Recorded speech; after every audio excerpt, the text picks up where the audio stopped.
Hello, my friends on YouTube. Today is Sunday, the 8th of January 2023. Um, Today's video, I decided to call it The Death of Islam.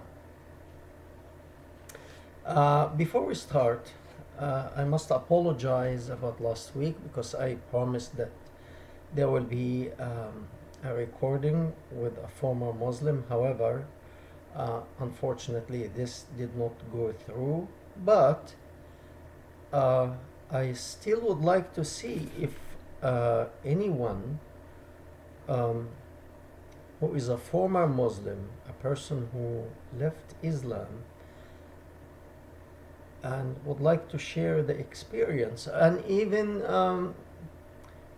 you don't have to become Christian or any other religion. If you're atheist or non-believer, what have you, that's fine. That's your choice, and you can do whatever you want. And if you are afraid to show your face, you don't have to show your face. You can just share your experience audio only. I know this is not easy. Uh, I know that people receive death threats, and not everyone can handle that or deal with that so easily. So if you don't want to show your face, that's fine. And once again, I apologize that last week did not go through. Today, actually, it's about many things negative that happened in Iran, and only one thing positive that it outweighs. It happened in Saudi Arabia, it outweighs what happened in Iran. That both of them indicates the death of this ideology. So let's start. Iran, first, just a couple of days ago, executed two young men, college age, 19, 20 years old, 21. And that's not it, that they are continuing doing that. And this is terrible for a person with a conscience.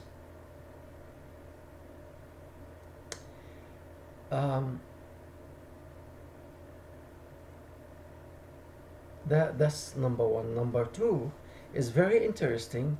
They are arresting women, young ladies, also college students, as well as teachers, professors, and actors. The most vulnerable are the students, the young girls. In this young age, when they are arrested, we read that they said when they came out of prison, they were harassed sexually. Some of them were raped. I understand that. I know of that because that was practiced also in Egypt. Any man who went against the political system in Egypt when I was a child, they would take his wife and have her raped in front of him. And not only that, he would be sodomized in front of her for total humiliation. Would that happen in Iran? I am very sure. I am very sure it is. It's not because Egypt primarily Sunni and Iran is primarily Shia that they wouldn't do the same thing. They do. They do. Communist countries also do the same thing. So that, like in the past, when a country conquered the other country, the fear of humiliation is they will take the women as sex slaves and they will rape them in front of men. And was happening also in Arabia, by the way.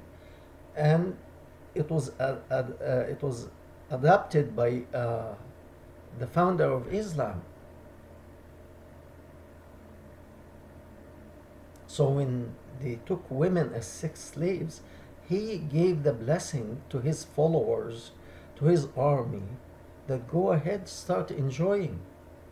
They were kind of like not so much at ease of doing it right away, but he said, no, no, no, it's okay. These are yours now.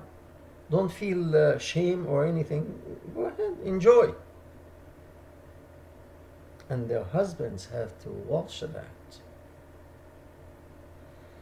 So they are doing that, and only barbaric ideology can actually do that. That's communism, as well as, you know what, you know who. So, however, despite of all that, one actress, she was arrested because she was supporting the demonstration for the students and standing against the militant Muslim, against the government. She was arrested and she was put in jail, yet she didn't speak of any physical abuse like the other ladies or sexual abuse like the other young ladies. Why? Because this is a well-known figure.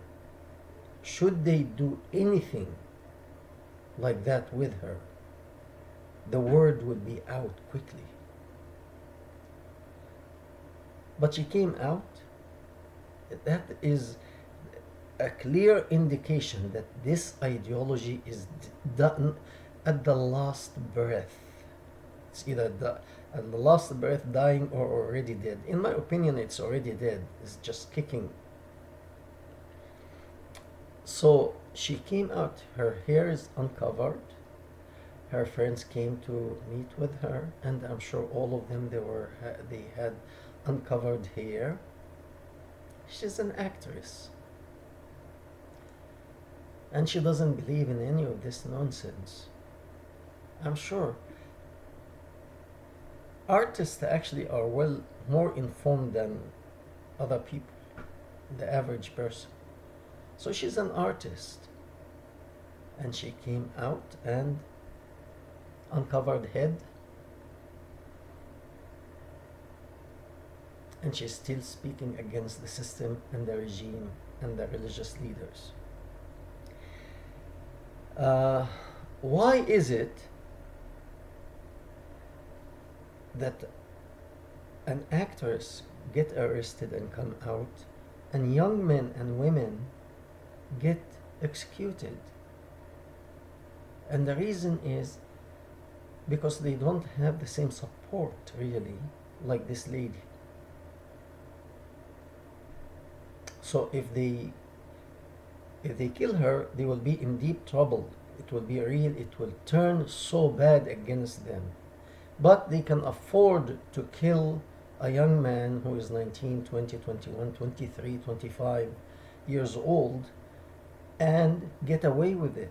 And the purpose here is to intimidate and scare the young people that they have to go home. Otherwise, they may actually be arrested like these young people and be hanged.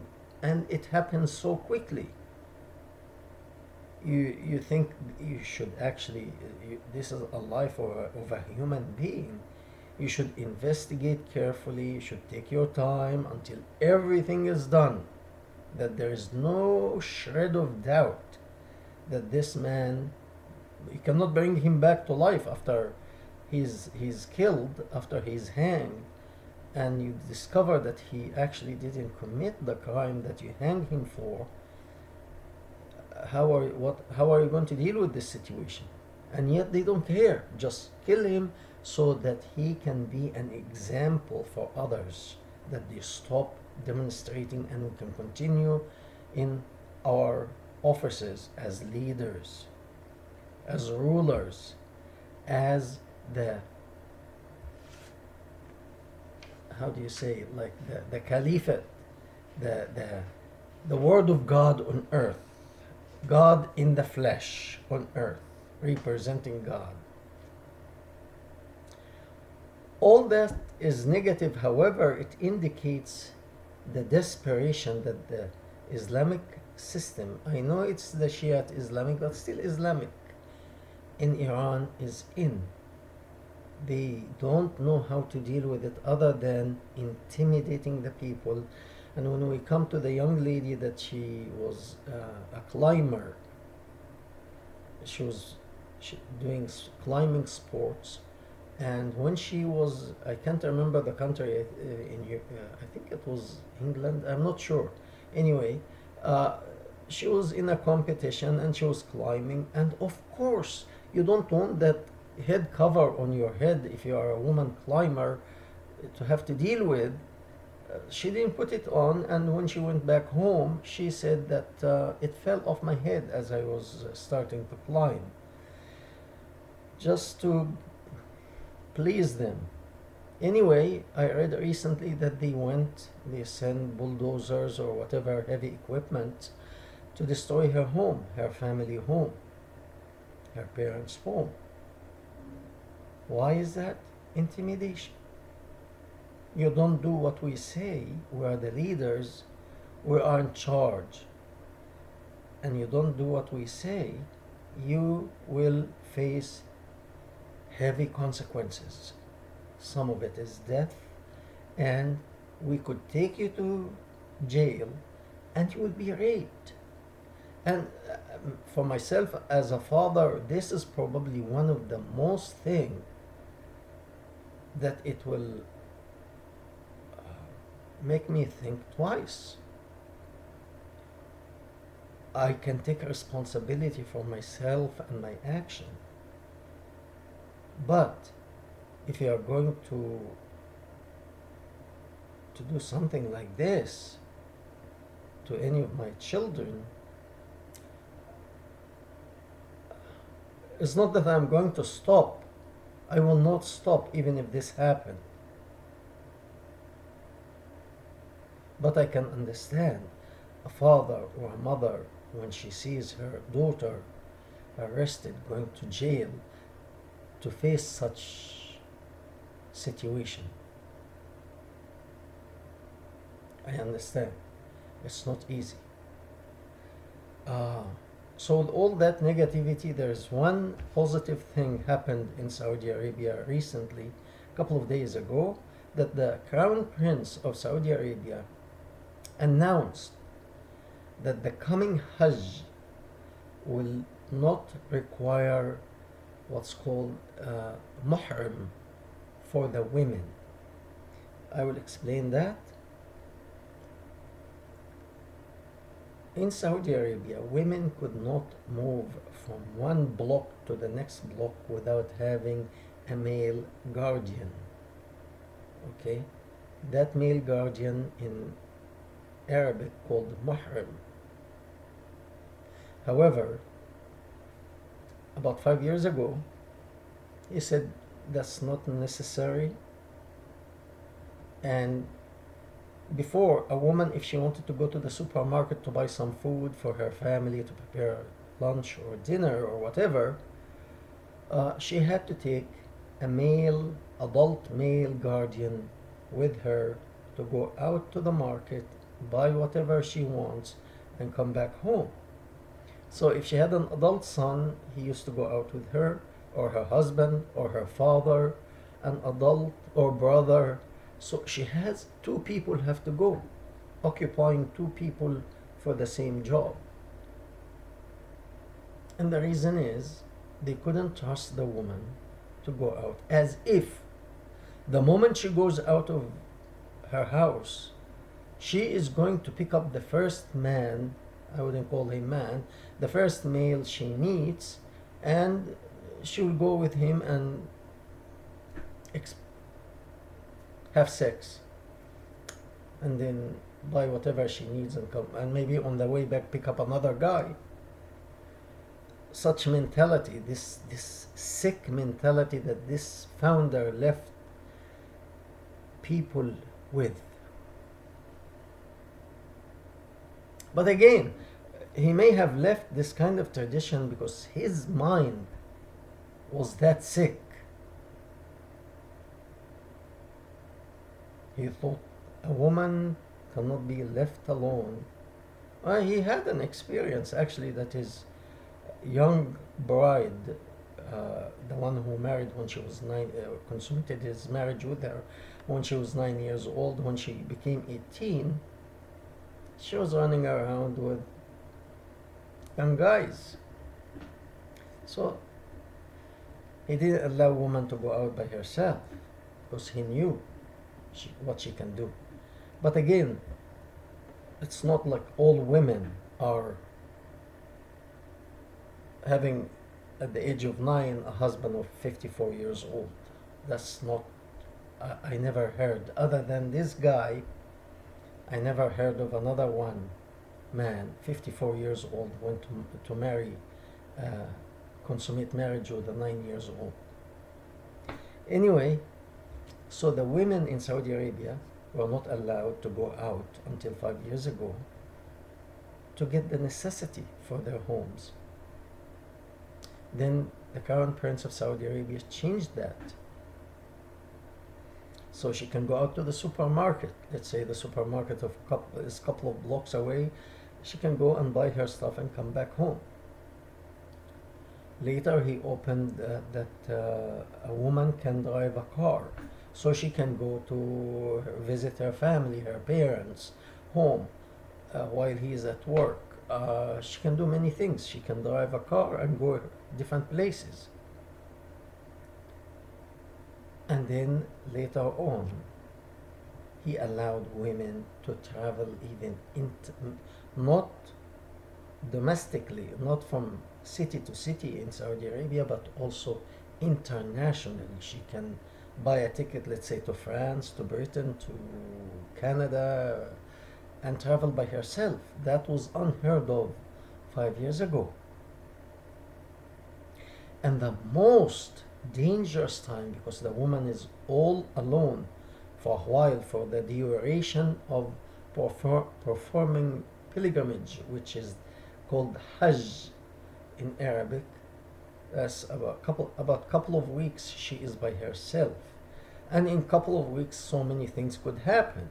And especially when you know that people, when they go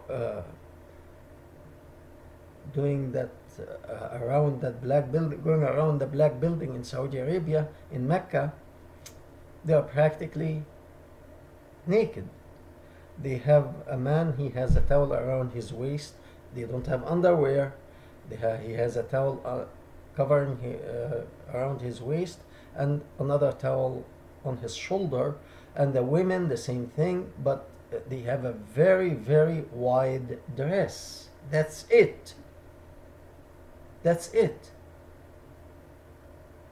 So practically, there's no barriers. Okay? Once they do their stuff in the morning, at the end of the day, many things could happen. So the woman had to have a guardian. Because practically, before the coming of Islam, many people were actually doing the same thing around this black building as a form of worship. And at the end of the day, it used to turn to an orgy. That was idol worship. At the end of the day of the idol, that was a huge idol. That black building used to be a huge idol, and many people from different areas come to do that Hajj, and they turn around this building, and then at the end of the day, in the evening, it becomes a party. The whole group that came for that Hajj, they have a party and they eat, drink, and it becomes a large group of people having orgy, sexual activity. Okay, so for Muhammad to avoid that now, not to continue like this, that continued even after his death. but a little by little they got rid of it. Okay, now that